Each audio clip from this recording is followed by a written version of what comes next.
Papa semuanya. Ketemu lagi sama saya Risa Novria. Kali ini kita ngobrol lagi, sharing lagi kisah inspiratif dari salah satu mama dan papa pejuang dua garis yang alhamdulillahnya sudah berhasil. Bahkan mukjizatnya itu mungkin bisa dibilang melebihi ekspektasi manusia atau melebihi ekspektasi dari pasangan ini. Gimana ceritanya? Jadi kita kali ini akan ngobrol sama namanya Mams Laili. Beliau adalah pejuang dua garis. Kurang lebih ceritanya kemarin saya sempat baca-baca dan research, itu 7 tahun menanti keturunan hingga akhirnya dikaruniai 3 orang anak sekaligus. Lewat cara apa? Kita akan ngobrol bareng sama Mams Laili. Halo, Mams Laili. Halo Mbak, Assalamualaikum. Waalaikumsalam warahmatullahi wabarakatuh. Apa kabar? Baik Mbak, Alhamdulillah. Sehat? Sehat. Ya. Anak-anak, suami semuanya baik? Baik, Alhamdulillah sehat. Alhamdulillah. Ini Mams Laili, mau papa semuanya di rumah. Dikenalnya kalau Instagramnya itu Ibu Triples ya?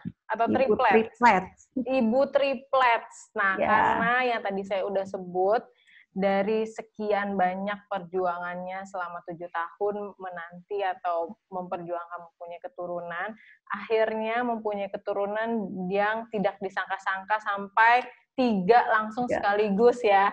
Iya. Ini benar-benar kuasa Allah semuanya. Dan kita akan ngobrol langsung ya, Mams Laili, gimana Ya. perjuangannya, dan semoga semua yang menonton ini yang masih menantikan buah hati, semoga disegerakan. Amin. Dan semoga di saat yang memang benar-benar tepat untuk kalian semuanya. Iya. Mams, ini kan kalau aku dengerin ceritanya 7 tahun ya, menanti punya keturunan. Boleh ceritain nggak sih pada tahun keberapa akhirnya memutuskan atau tahu ini saya dan suami ada apa sih dan kenapa sampai belum mempunyai keturunan? Jadi aku tuh nikah tengah tahun 2012. Itu kurang lebih 3 bulan setelah nikah. Suamiku lanjut sekolah gitu, jadi kita jarak jauh gitu, jarang ketemu. Setelah itu kurang lebih setelah satu tahun setelah nikah, hampir 1,5 tahun, udah balik lagi balik lagi Indonesia. Baru setelah itu aku langsung ke dokter kandungan untuk check up gitu. Jadi saat itu usia pernikahan aku 1 tahun lebih sedikit lah. Oke. Gitu, 1 tahun lebih sedikit. Tapi durasi ketemunya kan boleh dibilang berarti kurang dari 3 tahun gitu durasi ketemunya gitu. Tapi aku tetap check up ke dokter kandungan gitu, buat tahu jangan-jangan ada sesuatu gitu, walaupun sebelumnya belum masuk definisi infertilitas harusnya gitu. Terus aku ketemu Obgyn yang pertama lah di situ check up gitu. Itu check up lalu saat di Indonesia itu, berarti ya? di Indonesia. Terus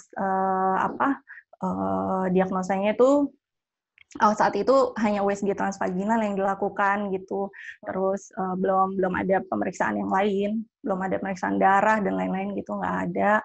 Terus bagus gitu, saat itu bilangnya bagus sih gitu. Terus saya cuman disuruh pola hidup sehat, minum vitamin gitu, pola hidup sehat, olahraga, buah, sayur dan lain sebagainya.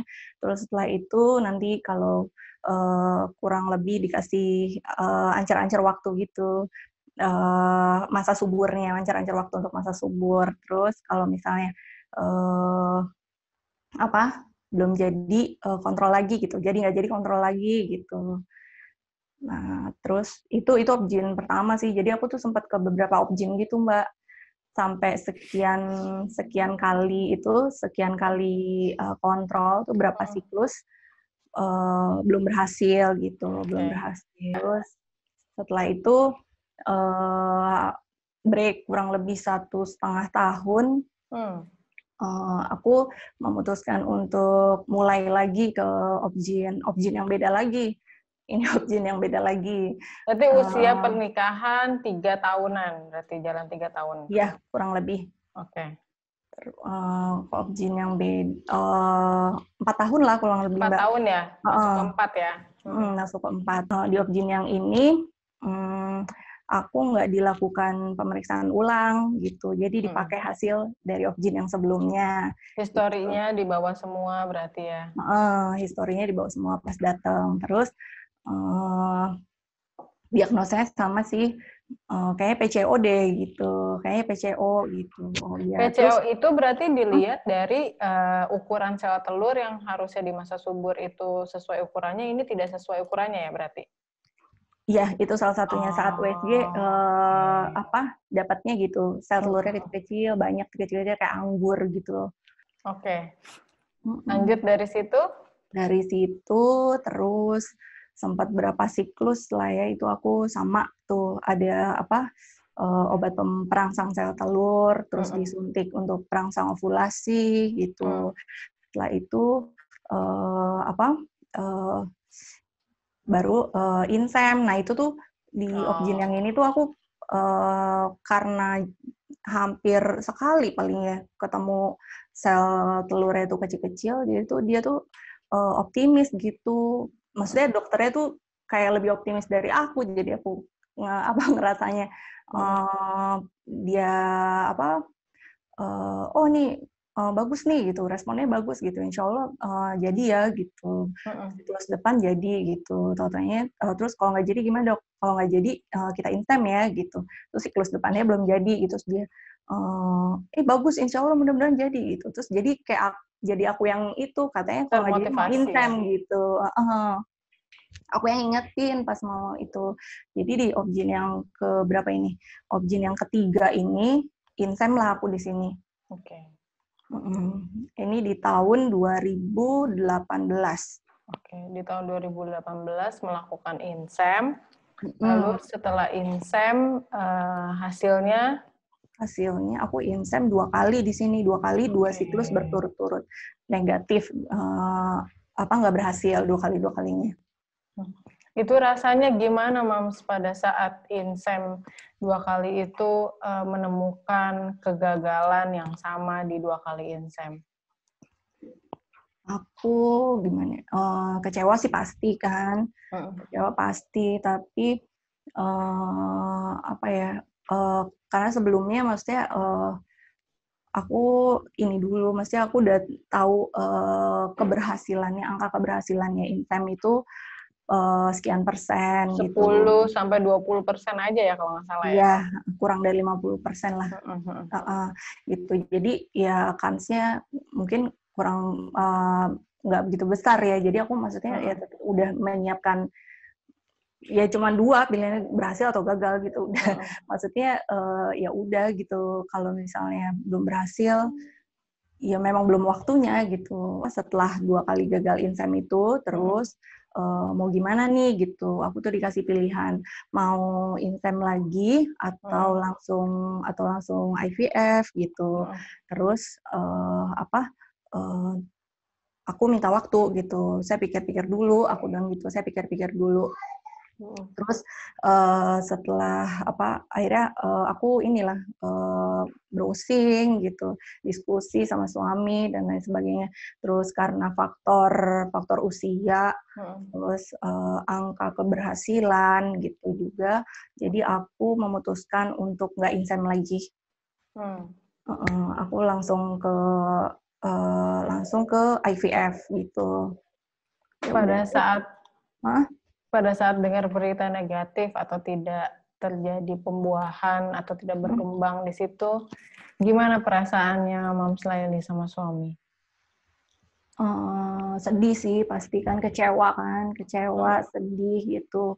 Aku nangis, aku nangis, suamiku nangis gitu kan. Cuman ya udah gitu, aku cepet ininya, maksudnya nangis ya udah selesai gitu, nggak terlalu lama gitu. Karena ya balik lagi kayak yang insem gitu, kayak insem tadi gitu. Aku harus tahu angka keberhasilannya ini berapa gitu. Terus pas kemarin aku transfer yang siklus kemarin kan sempat ada keraguan-raguan kan karena aku kena Bell palsy gitu. Terus aku konsumsi serat steroid dosis tinggi.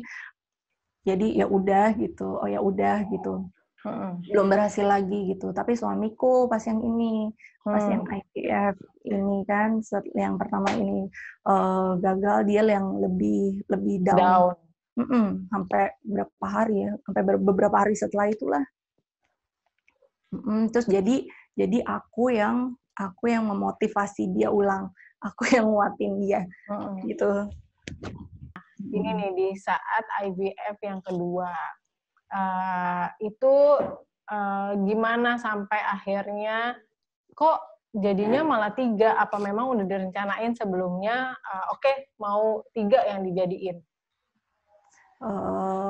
Setelah gagal yang pertama, aku langsung di siklus berikutnya. Siklus berikutnya itu setelah gagal pertama tes negatif gitu, seminggu setelahnya aku langsung head. Setelah head, aku langsung kontrol lagi ke dokter obgyn aku kan. Berarti pakai embrio yang sebelumnya ya, yang tadi sudah dibekukan. Aku nyimpen berapa ya? 15, aku punya 15 embrio simpanan. Terus waktu yang pertama tuh transfer 2 gitu. Terus gagal. Terus yang kedua setelah head tuh hari kedua aku langsung kontrol lagi ke obgyn, langsung kontrol lagi, terus mau lanjut transfer lagi gitu. Nah, yang kedua ini aku nggak pakai obat hormon untuk bantu penebalan rahim, itu aku nggak pakai. Yang kedua ini gitu. Tapi resikonya aku bolak-balik untuk cek darah, ditransfer lupa aku di hari keberapa, pokoknya itu ditransfer 2 embrio lagi, sama ditransfer 2 embrio. Jadi transfer 2 embrio tuh kemungkinannya gagal, artinya nggak berkembang dua-duanya, nggak nempel dua-duanya bisa, atau nempel dua-duanya jadinya kan twin kan. Nah, di aku itu ditransfer 2 jadinya 3 gitu. Oh, jadi berkembang 3-nya itu pada saat di dalamnya? Iya, kemungkinan yang satu membelah lagi gitu. Oke. Berarti akhirnya dimasukkan 2, yang satu akhirnya membelah jadinya 3. Proses dari menunggu. Tadi kan proses menunggunya bed rest apa segala macam. Tadi proses menunggunya apa kayak sama kayak sebelumnya atau ada yang beda nih? Yang kedua ini aku lebih santai. Tetap sih aku tetap cuti dari kerja. Cuman lebih santai. Aku makan di meja makan gitu. Aku makan duduk, sholat. Ada kalanya sholat aku di tempat tidur, ada kalanya aku sholat biasa gitu. Lebih rileks, lebih santai, lebih pasrah gitu. Kalau jadi selain tindakan medis atau kegiatan fisik yang tadi, kesiapan hatinya tuh jadi lebih berserah gitu ya? Iya, lebih udah saat transfernya udah pernah prosesnya gitu, lebih menyiapkan lagi kemungkinan gagalnya lagi ya tetap ada gitu. Mungkin lebih aku lebih nggak terlalu down-nya karena embrio yang aku punya juga lumayan gitu cadangannya. Jadi kalaupun gagal aku transfer lagi tanpa harus mengulang prosesnya dari awal gitu. Nggak mengeluarkan biaya sebesar yang dari awal gitu juga.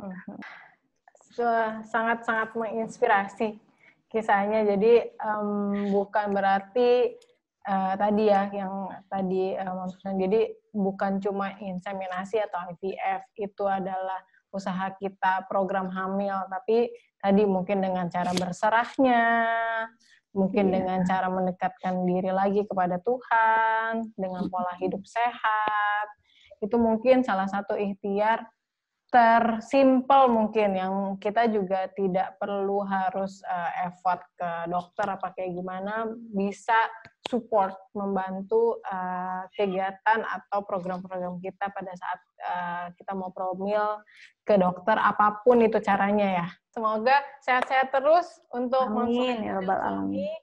Dan untuk ketiga anaknya.